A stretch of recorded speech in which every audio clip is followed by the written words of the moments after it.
Bharat America के बीच historic trade deal. लेकिन क्या सच में भारत ने ट्रंप की हर शर्त मान ली? 50% टैरिफ से 18% तक का रास्ता। इसके पीछे छिपी बड़ी राजनीति और आपका पैसा कैसे हो सकता है प्रभावित? नमस्कार, आप देख रहे हैं दैनिक सवेरा। मैं हूं आपके साथ कुश कक्कड़। 27 अगस्त 2025 को अमेरिकी राष्ट्रपति डोनाल्ड ट्रंप ने भारत पर 50% तक टैरिफ लगाया था, लेकिन करीब 5 महीने बाद ट्रंप ने इसे घटाकर 18% कर दिया। अब सवाल ये उठता है कि ट्रंप ने भारत को टैरिफ घटाने पर कैसे तैयार किया, अमेरिका ने इसके बदले क्या शर्तें रखी और इस डील से भारत को कितना नुकसान या फिर फायदा हो सकता है। आज के इस वीडियो में हम इसी पर विस्तार से चर्चा करेंगे। ट्रंप ने सत्ता में आने के बाद मार्च 2025 में भारत और अमेरिका के बीच द्विपक्षीय व्यापार समझौते पर बातचीत शुरू की, लेकिन अगस्त में ट्रंप ने भारत पर 50% यानी कि 50% टैरिफ लगा दिया। अमेरिका की यह शर्त थी कि भारत रूस से तेल खरीदना बंद करे। इसके बाद अगस्त सितंबर में दोनों देशों के बीच कई दौर की कड़ी बातचीत हुई। ट्रंप ने शुरुआत में कड़ा रुख अपनाया, लेकिन धीरे धीरे उनकी बातों में नरमी आई और बातचीत फिर से शुरू हुई। सामना करने वाली राजनीतिक और आर्थिक चुनौतियों के बीच पीएम मोदी ने धैर्य बनाए रखा।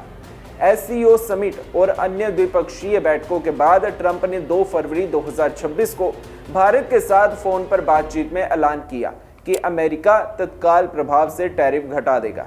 अब अमेरिका और भारत के बीच टैरिफ 25% से घटाकर 18% हो गया है। पीएम मोदी ने इस ऐतिहासिक डील पर संतोष व्यक्त किया, लेकिन किसी शर्त का खुलासा नहीं किया। ट्रंप ने टैरिफ कम करने के बदले भारत से 3 प्रमुख मांगे रखी। भारत रूस से तेल खरीदना बंद करेगा और अमेरिका व वेनेजुएला से अधिक तेल खरीदेगा। भारत अमेरिकी उत्पादों पर लगने वाला टैरिफ घटाकर 0 कर देगा।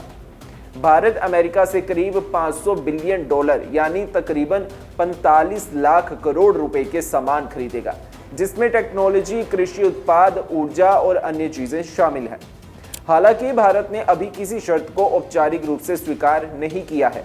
विदेश मंत्रालय ने भी इसकी पुष्टि नहीं की। इसी डील में सबसे बड़ा विवाद अमेरिकन डेयरी प्रोडक्ट्स और जीएम फसलों को लेकर है। अमेरिका चाहता है कि भारत डेयरी प्रोडक्ट्स पर टैरिफ 30 से 60% घटाकर 5 से 10% करे।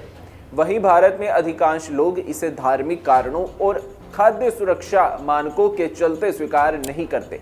जीएम फसलों के मामले में भी अमेरिका भारत पर दबाव डाल रहा है, लेकिन भारत ने स्पष्ट किया कि केवल सुरक्षित और प्रमाणित फसलें ही आयात की जाएंगी। अगर भारत अमेरिकन डेयरी और जीएम फसलों के लिए बाजार खोल देता है तो छोटे किसानों को नुकसान हो सकता है। जीएम फसलों से देशी फसलों का नुकसान, बीजों पर निर्भरता, लागत बढ़ना और आय में गिरावट हो सकती है। अमेरिकन डेयरी प्रोडक्ट्स के सस्ते होने से घरेलू डेयरी उद्योग और सहकारी समितियों को उन्हें भी झटका लगेगा। यदि अमेरिका के उत्पादों पर 0 टैरिफ लागू हुआ तो भारत के किसानों, घरेलू उद्योग और सरकार के रेवेन्यू पर भी असर पड़ेगा। सस्ते अमेरिकन प्रोडक्ट्स बाजार में ज़्यादा बिकेंगे, जिससे भारतीय कंपनियों की प्रतिस्पर्धा बढ़ेगी और रोजगार पर भी दबाव पड़ सकता है। डॉलर की मांग बढ़ने से रुपया कमज़ोर हो सकता है और भारत का आयात महंगा हो सकता है। टैरिफ घटने से भारत को कुछ लाभ भी मिलेगा। अमेरिका से तेल, पेट्रोलियम प्रोडक्ट्स, कोयला और इलेक्ट्रॉनिक सामान सस्ते मिलेंगे। सी फूड एक्सपोर्ट में भी वृद्धि हो सकती है। भारत अमेरिका का यह ट्रेड डील कई फायदे और नुकसान दोनों लेकर आई है। अमेरिकन दबाव और वैश्विक राजनीति को ध्यान में रखते हुए भारत ने अभी शर्तों का औपचारिक पालन नहीं किया है। विशेषज्ञों का कहना है कि इस डील पर जल्दबाजी में खुशी मनाना ठीक नहीं होगा, क्योंकि अभी कई अहम बिंदु जैसे कृषि, डेयरी और जीएम फसलें साफ नहीं हुई हैं। आपको ये वीडियो कैसी लगी, अपनी राय कमेंट सेक्शन में ज़रूर शेयर करें।